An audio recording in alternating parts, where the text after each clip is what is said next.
и чтобы будущее поколение не знало, что такое война. Тем более братоубийственная. Украинцы украинцев, русские русских, это немыслимо. Это самое страшное, когда брат идет на брата. Good morning. Yes, Russia and China projecting a united front in a meeting yesterday around the Olympics. And today, Poland is getting ready to receive more of the 1,700 US paratroopers heading there, most of whom will start arriving from Sunday. In the snow in western Ukraine, American soldiers training with Ukrainian troops, members of Florida's National Guard showing them the ropes with US-supplied weapons. It's now necessary to continue to flow in as many weapons as possible, perhaps increasing the kinds of weapons with a little longer range, tanks, artillery, multiple launch rocket systems, to take the fight against the Russians to the Russians. In Bucha, we've seen these pictures of people carrying grocery bags shot and killed. We know that there's nothing to stop it in the east of Ukraine. After all, we saw it in Chechnya, we saw it in Syria. There are ways to stop him. Might the world step up and say we have to do something more extraordinary, more in the moment?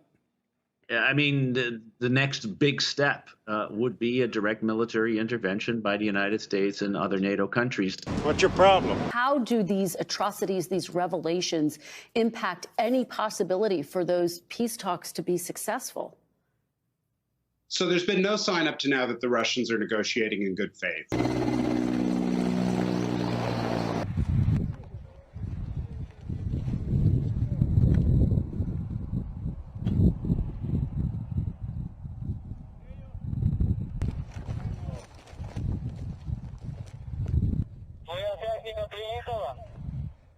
Мінус, ще не під'їхали.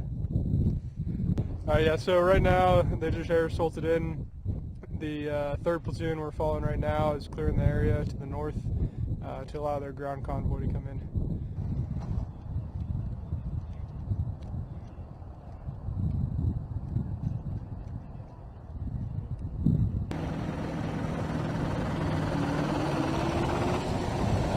And you're going to see when you're there, and some of you have been there, you're going to see women, young people stand in the middle in front of a damn tank, just saying, I'm not leaving. I'm holding my ground. The terrible, swift power of nuclear weapons has to be seen to be believed.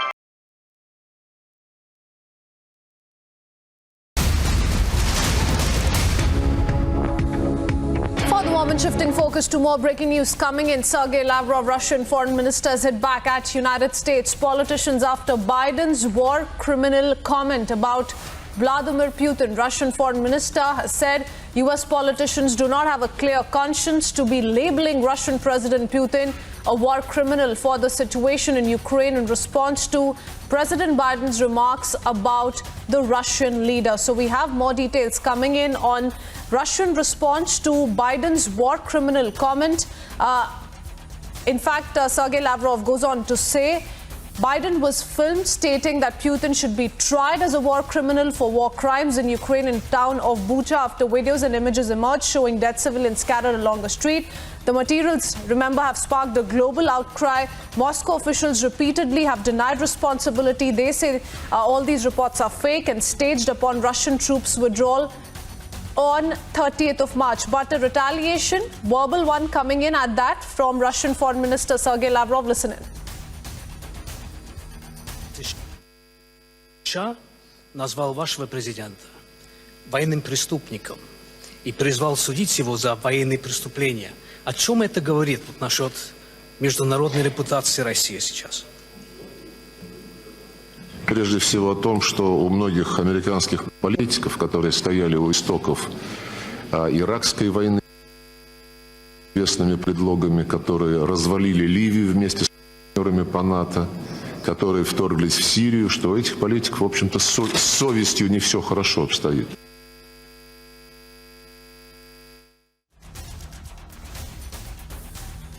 So there you heard Russian Foreign Minister, and now as he hits back at the kind of comments that have been made by several U.S. officials, including President Joe Biden. Sergei Lavrov also went ahead and he said that many American politicians started the war in Iraq under a well-known pretext. They destroyed Libya along with NATO partners. They invaded Syria, and they do not have a clear conscience, and hence they're not in the right place to be going ahead with these kind of remarks.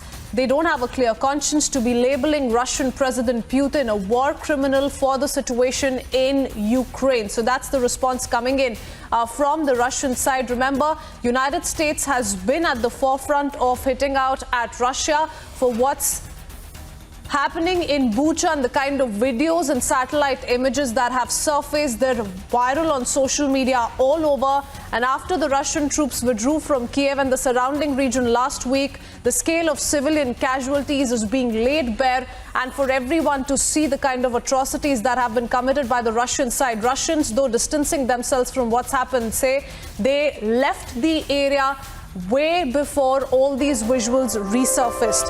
We leave it at that for the moment. We move on. Well, news just coming in. We are now learning that the Russian President Vladimir Putin has shaken up the military leadership and has appointed a new commander for the Ukraine operations. Putin is believed to have reorganized his military command, giving General Alexander Dvornikov, the Southern Military District Commander and the man who ran Russia's successful campaign in Syria, the overall charge of the operations in Ukraine. What we are hearing right now, of course, is that this is being seen as perhaps a rejig in the military command in Ukraine. There have been questions raised as to whether Russia has been able to establish what it went to do in. This was, of course, hailed as a military operation when Putin announced this war.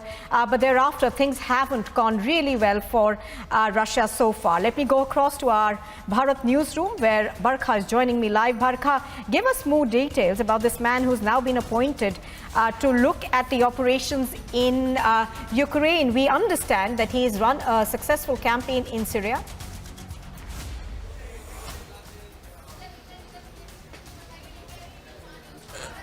Yanupur, one new commander has been appointed by Vladimir Putin now for the entire Ukraine operation. See, we do remember what Putin said after the phase 1 was completed. He said that there will be some reorganizations happening in the entire military. These are the things which were coming out from the Russian part. Now, when this new commander has been appointed, we are seeing pictures also of the new commander with Vladimir Putin that have just now been surfaced on the social media also.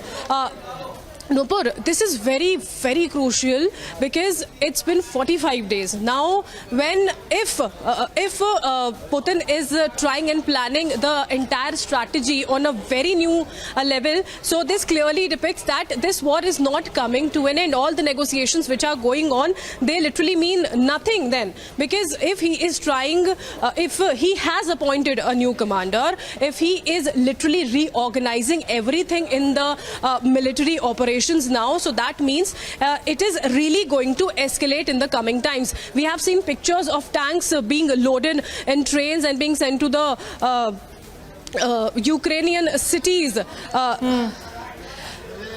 Absolutely. We've also actually, as Barkha is pointing out, seeing a reevaluation of their military aims over there. We've seen a pullout take place from Kyiv. We've also seen, cities in the north essentially being emptied. But the focus is now on the east. Barkha joining us from the newsroom. Thank you for that.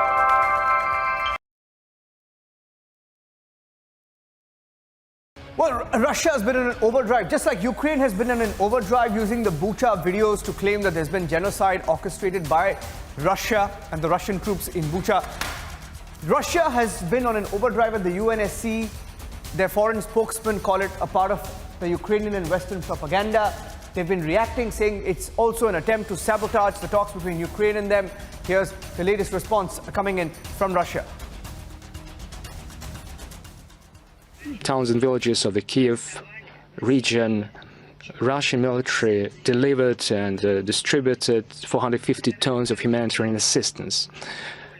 While Bucha was controlled by the Russian armed forces, no civilian was received any damage, any violence. The roads from Bucha, including to Kiev, were never blocked. Additionally, the Ukrainian forces were 24/7 shooting at the southern districts of the city, including the residential quarters.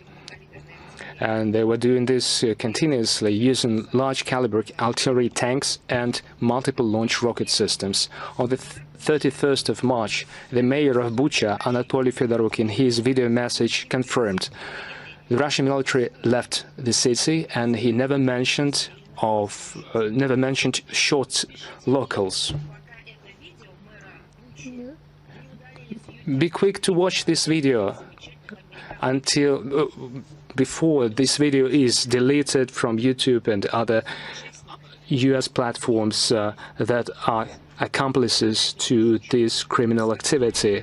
I'm not joking. By disseminating fake publications and blocking truth and alternative viewpoint, investigative materials and direct speeches, they become accomplices of this horrific tragedy, which represents a crime of the Kiev regime. If it wasn't a direct command from the Kiev regime, it means these were independent activities of the forces that were no longer controlled by Zelensky or never previously were controlled by Zelensky. Yes, I accuse the Western media, and primarily the US media, not only of disseminating fake stories and misinformation, but also of being accomplices to the crime in Bucha. Your newspapers, your television, your reviewers are accomplices to this punitive operation. But I know that it is not the first experience of this kind for you.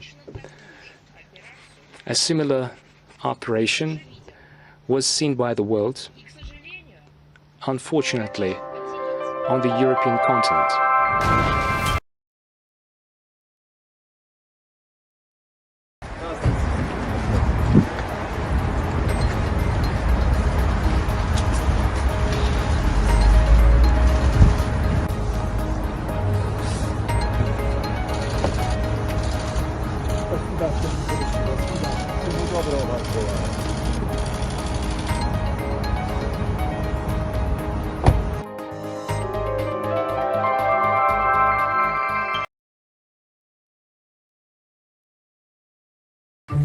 Слово для выступления предоставляется председателю правительства Российской Федерации Михаилу Владимировичу Мишустину.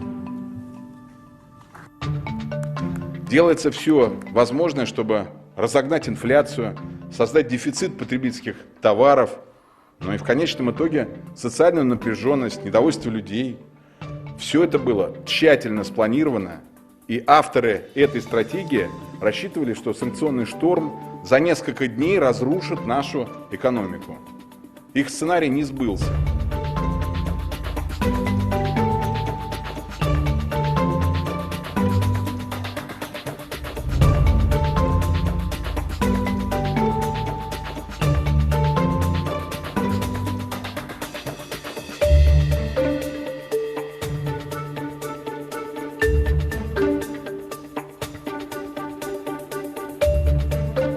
И защита их интересов – наш приоритет. Уровень жизни людей не может зависеть от причуд иностранных политиков.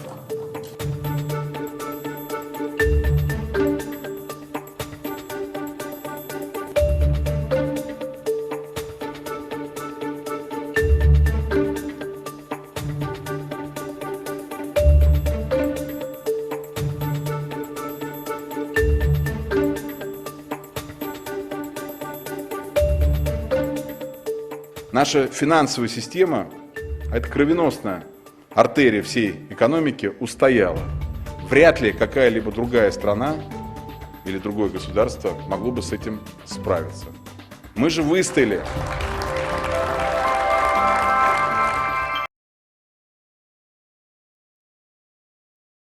Той страны, которая будет восстанавливать. Таким образом, жесточайшая опасность в том, чтобы выйти на столкновение лоб в лоб с Китаем, Америке надо было здесь разобраться. Европа, Россия, Украина, Беларусь, пошло-поехало. И началось это как минимум, вы помните, с Майдана. И не последнего, а предыдущего перед последним Майданом. Им надо было с Украиной и с Белоруссией разобраться, чтобы потом разбираться с Россией. Осталось у руководства Украины, они должны понимать, что после войны... Я предупреждал украинцев, что мы вынуждены будем провести специальную операцию по освобождению этих людей. Мы такую специальную операцию провели. И всех наших людей освободили. Я не вникаю в детали, на то это и специальная операция, но... Иван Станиславович, надо всех ребят, которые проводили эту специальную операцию, представить к государственным наградам. Блестяще провели, что даже вы не заметили. Что после войны не может быть переговоров без участия Беларуси. Коль вы нас ввязали в это, прежде всего западные страны, там на этих переговорах, естественно, должна прозвучать позиция Беларуси. Мы исходим не из того, что нас в одну корзину погрузили с Россией. Нет, мы исходим из того, что эта война за забором нашей страны. И она серьезнейшим образом влияет на ситуацию в Беларуси. Пока еще сомневающиеся... Let's welcome live onto the programme now academic and independent journalist Jason Michael. Jason, you are, as I say, very welcome to the programme today. You've just written an article about the alleged atrocities in Bucha and conclude there are some unanswered questions about what actually occurred there. What are the main ones? Well, the main question for me would be a question of chronology. The timeline of events is certainly something that would cause any independent analyst some concern that the Russian forces, as is acknowledged even by the Ukrainian side, were leaving Bucha in the northern Kyiv Oblast by the 30th, which by the 31st, we have the advanced troops of the Ukrainian Forward Guard and the police units going into the city. And as the programme has already said, there is no indication anywhere of a massacre. A number of events that then continue to happen from there would indicate, such as the arrival of the mayor, a number of police squads, the Azov battalion, and then the Safari police security unit preparing for a sweep of the city. And nothing is then reported of a massacre until the evening of the 2nd of April, which leaves a window of 72 hours between the departure of Russian forces and the arrival of the Ukrainians. So what you're saying is that things just aren't adding up as they should, especially what the Western media are saying. With that in mind, Jason, from what you've seen so far, do you think it's safe to say the press, television, you're in Dublin, in Europe, what perhaps you've seen in the US as well, have made a snap judgment regarding the events in Bucha? Oh, quite clearly there has been a rush to judgment. I think a fair analysis of this situation would say that there is an urgent need for an investigation, that this has to be forensically analysed, which hasn't happened. The chronology, as we've already discussed, would say that, well, yes, there would be a need for an investigation, and to see the UN Security Council under the chairmanship of Britain refuse that to Russia, I think is quite worrying. It's concerning, to say the least. The Kiev government at the moment appears to be the only source of information that's getting through there. But we should remember its information in the past has sometimes lacked accuracy. The Snake Island surrender, for example. Why do you think then that people, and I'm talking about formerly sober, thinking journalists, are willing to believe everything that is sent to them from Ukraine? Oh, well, I would imagine, like most media around the world, it comes with an agenda, that we work within hegemonic systems where This is a war, and the first casualty of every war, not to get too cliched, is the truth. Journalists in this conflict, like most other conflicts, are partisan.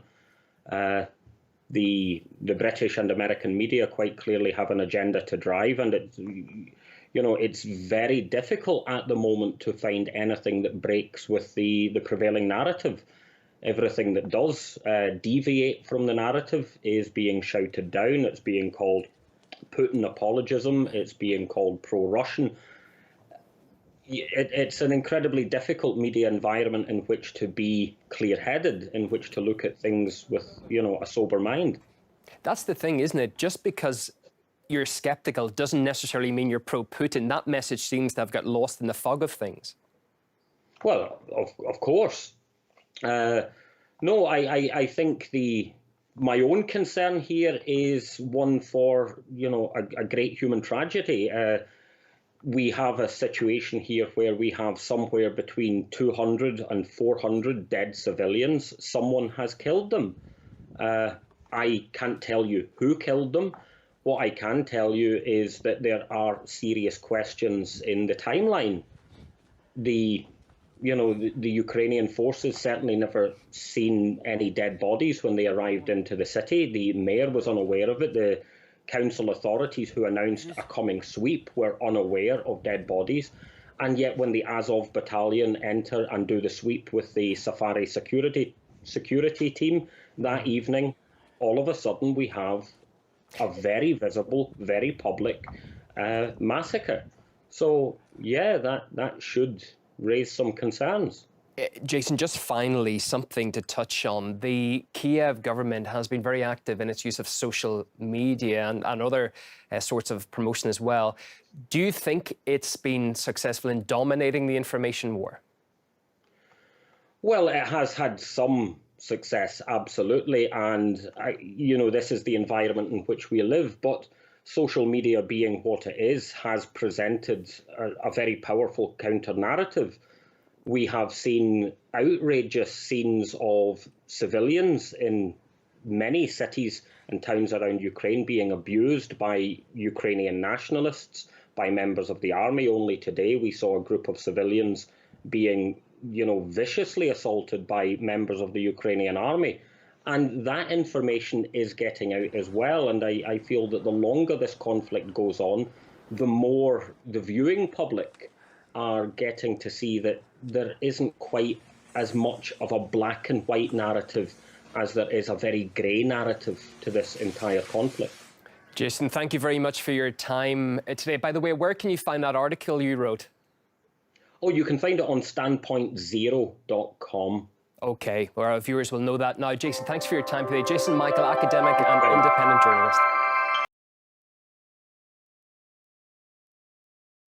Such that a piece of news comes out, like what you mentioned earlier, that's happened in Bucha. It comes out and there's this enormous explosion. It's almost volcanic of hate and criticism and stories supporting all of this against the Russians that bursts on the scene almost immediately. All of the retired general officers come on and with no exceptions say virtually all the same thing. And when that happens, I step back and I'm extremely suspicious and very skeptical because I've seen this before. Earlier on, you said that there's no chance that Russia essentially doesn't come out victorious over Ukraine if it's, the two parties that continue to fight and that's it. Given that, and given the fact that what we seem to be witnessing from the Russian military, again, we don't have the Russian playbook before us right now, we're just speculating, but it seems as though the Russian military has just been applying enough pressure to keep massive troops protecting Kiev, Ukrainian troops protecting Kiev, while the Russian military fulfills their goals in the outskirts of Ukraine, doing their denazification, demilitarization, removing NATO weaponry, these sorts of things. I'm curious then, given today's events, an alleged massacre, 410 civilians they're reporting, at least, they're said to be dead in the city of Bucha in Ukraine. Bucha, yeah. Bucha, yeah. So What do you think about this? Do you think it would make sense for the Russian military, who spent a month occupying that city, living, in relative peace with the civilians there, to kill 410 civilians on the last day as they leave the city? Well, no, I don't. And I think experience in military affairs suggests that if you do that sort of thing, all you do is stiffen resistance against you. Mm-hmm. The bodies don't disappear. The act persists. It has a bad odor. It doesn't go away. And it's hard for me to believe that this was a deliberate act by the Russian military. That said, it's not impossible. We did things in Vietnam that were terrible. We know about some of them. We don't know about all of them. Soldiers on the battlefield, if they're frustrated and angry, if they're drinking a lot of alcohol, using drugs, any number of things, they can suddenly run amok and do terrible things. Mm-hmm. Again, I looked at both sides of this, and I couldn't come away with a certain conclusion one way or the other. There were things that didn't make a lot of sense. A lot of these people had this white armband tied around them. The white armband was a signal to the Russian army that, look, I'm not part of the Ukrainian army. I don't support it. Effectively, I'm not in the war. And all of a sudden, large numbers of those people are dead. We do know that Ukrainian forces have killed people like that elsewhere.